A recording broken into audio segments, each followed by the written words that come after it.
This is a short summary of the December 2017 Pathwork Steps monthly topic, which is Pathwork Lecture 155, Fear of Self, Giving and Receiving. And I selected the topic because of the season, because for many people it's a time of gift giving and gift receiving, family get-togethers, meeting with people that you may not have seen very much throughout the year. And a lot of emotions come up during this season. So I thought it would be useful to look at what some of the causes for distress during this season might be. The guide describes fear of self as the basis for every single kind of fear. In other words, it is because I am afraid of who I am that I'm afraid of who you are, that I'm afraid of the system of government, the system of finance, the system of retail. I'm afraid of being cheated because I feel weak. I'm afraid of your power and authority because I'm afraid of my power and authority, or even my lack of power and authority. I'm afraid of my weakness, so I'm afraid of your strength. Now, Pathwork overall teaches that your present life expresses exactly like a faultless mathematical equation what your inner state is. So what we try to do is, if there's fear in our being, in our vicinity, in our environment, we teach to look at where the fear is coming from within ourselves. Once you know your fear, you will be better able to see, to perceive, to see, to help out with fear that other people have. But if we're not afraid, not aware of our own fears, then we can't help others. I like to use the airplane analogy on this.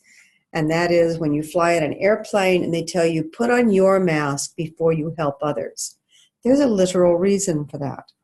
And that is that if there's a reason to put on an oxygen mask in an emergency in an airplane, it's because there's been a decompression, that there's been a reason why the air isn't pressurized so that it's normal for you to breathe.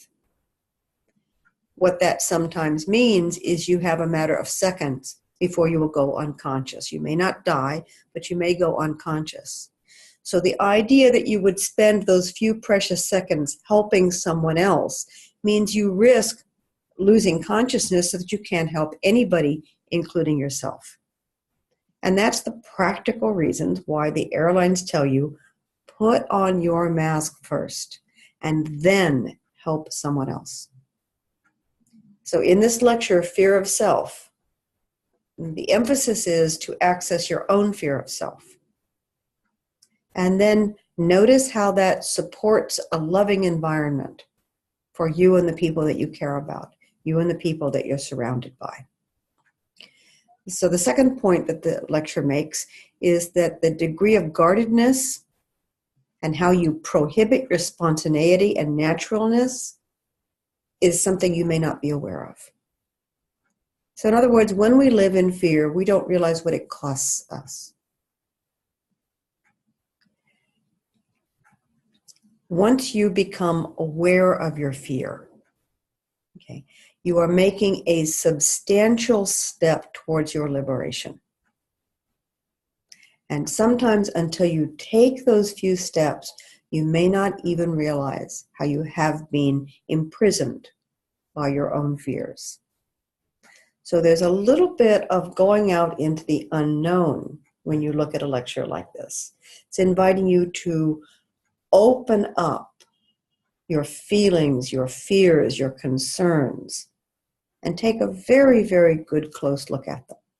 Now I'm going to jump ahead to an exercise that I used actually in the fourth subtopic on this. And that is, how do you find these fears? If you're not actually aware of them in the moment, how do you find them? And what the guide suggests is to spend a day or two giving yourself the gift of unconditional support. So one day at a time, make a commitment that you will make no critique of yourself, no rejection of your actions. And to do this, you might have to imagine what a fully supportive partner might say to you in a given situation. The point of the exercise is that if you spend 24 hours focusing on being fully supportive, that does not mean approval. Support and approval are two different things. We're talking here about self-acceptance of who you are in your limitations, in your imperfection, in your struggle to try to accomplish something. To be supportive of that, even if we notice that some things need to be corrected. Instead of focusing on the corrections, to focus on support for one day at a time. Like I say, to do this, you may need to imagine someone who loves you very, very much standing right next to you and feeding you lines. Come on, you can do it. It's not that bad. Yes, I know that it's imperfect. How about if we work on that tomorrow? So spend one full day being fully supportive of yourself.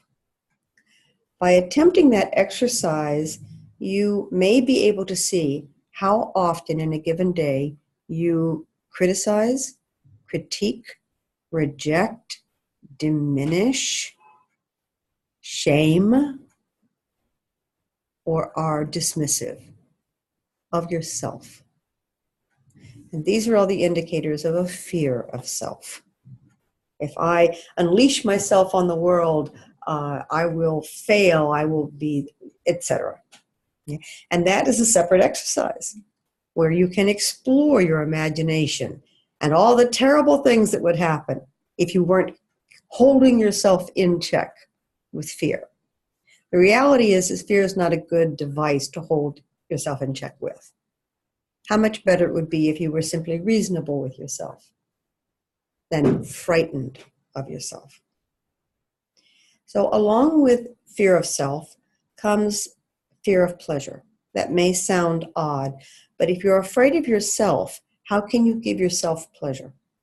Because when you give yourself pleasure, you relax, you laugh, have a good belly laugh, you let your guard down. So if you're afraid of yourself, inevitably you have to be afraid of pleasure. You can't give in to your inner nature if you're afraid something's going to come out or happen. So there's a guardedness that happens because of fear of self. It feels like annihilation to give it up.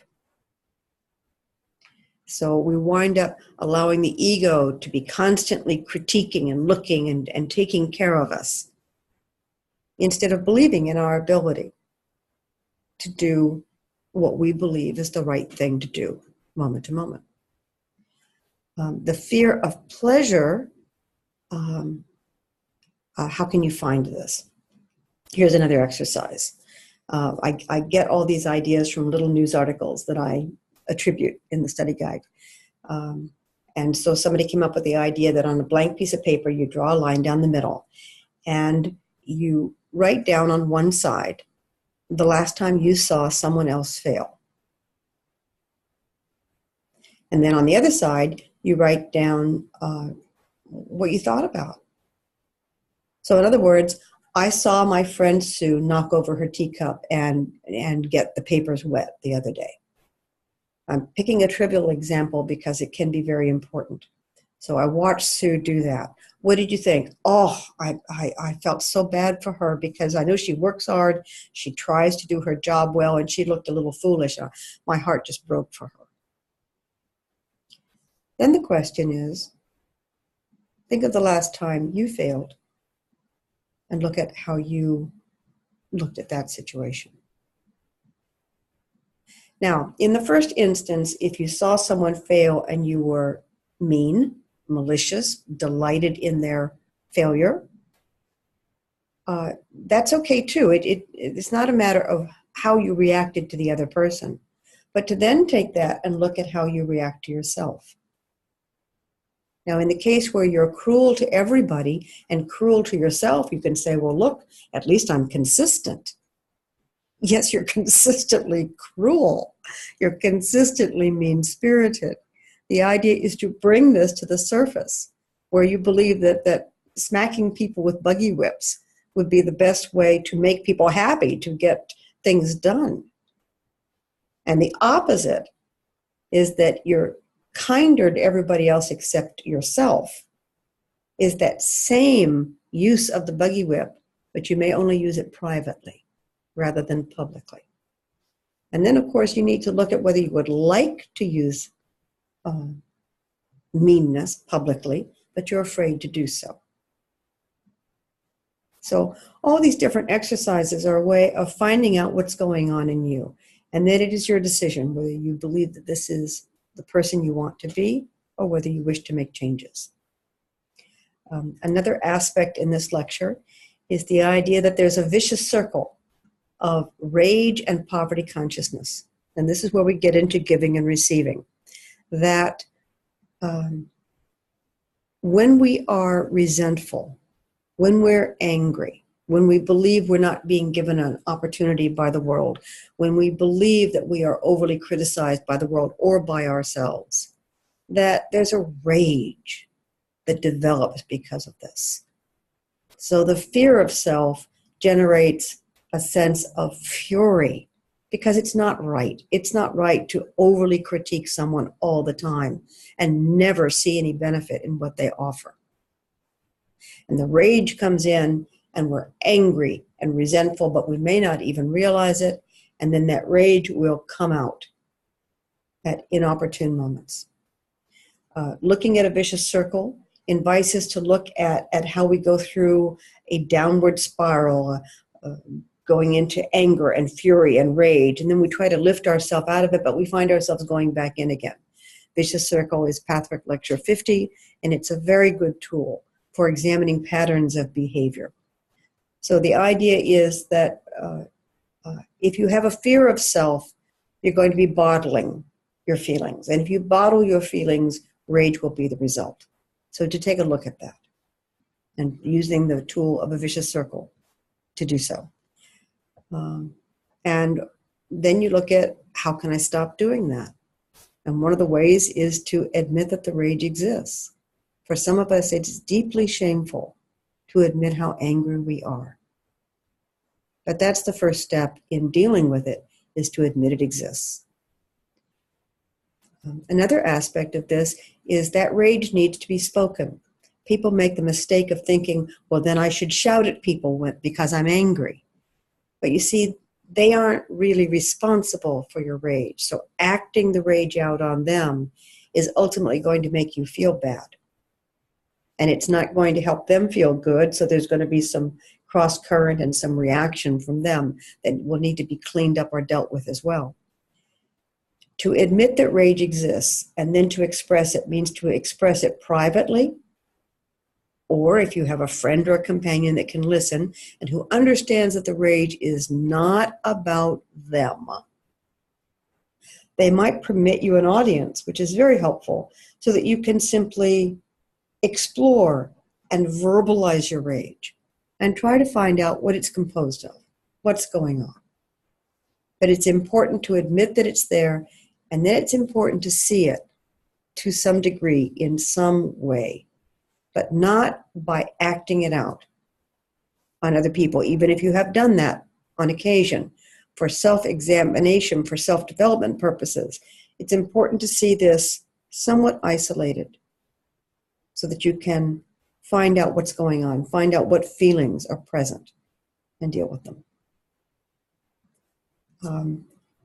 When you're dealing with your own anger, with your own upsetness, it's important to have a sense of proportion about it. The idea that I could never get angry is going to make any anger a bad thing. And if I have a bad feeling, I can easily exaggerate that into saying I'm a bad person. So it's important to keep a sense of proportion about whatever feelings you find. And then the guide suggests that rage does transform, that bottled up, it feels tight and frightening. But once expressed, and you've seen this in your lives, you've seen this in movies and stage productions, it's a natural human catharsis. To finally release our anger can sometimes leave us in tears, which melts away into warm feelings of love and acceptance. To not have to hold on to all those fierce feelings can feel like a very, very wonderful thing. The last part of the lecture dealt with misconceptions about giving and receiving, and this is what seemed appropriate for the season. So what the guide suggests is that the natural state of affairs is that we give and receive, that this is the natural flow. So what happens is when we are devaluing ourselves, then we are going to have to overcompensate for that when we give. So one of the effects of fear of self is going to be an overcompensation. I'm not a good person, so my gift must represent more than I have been able to be in this world. Conversely, it could also reflect in, I'm not a good person, and therefore I cannot receive from you. So it turns into that false modesty and false shame and, oh, you shouldn't have done that. And what happens is you're not allowing the other person the privilege of giving to you. Because of this fear of self, this being convinced that you're not worth it, you're judging and rejecting the loving impulses of other people. And this is going to tumble, and you feel bad about it, or the other people feel bad about it. And you wind up with horrible family dynamics around December gift-giving seasons because of all these images of, I didn't get what I deserve, I got something I didn't deserve, my gift is not adequate, well, I overcompensated and the gift was wonderful and you're not deeply appreciative. That a lot of the seasonal dynamics that create drama and hurt come from the fact that we are not giving and receiving in a relaxed and open state. So it can be important to practice that, to, especially with people that we love and care about, to just find in a relaxed way how we can give and how we can receive with them. Again, noticing the feelings that come up and then working on those feelings separately instead of allowing them to get tangled into the actual giving and receiving of a gift.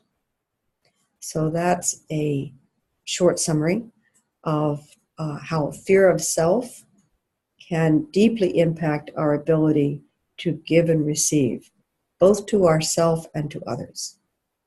It's Pathfic Lecture 155, and thanks for listening.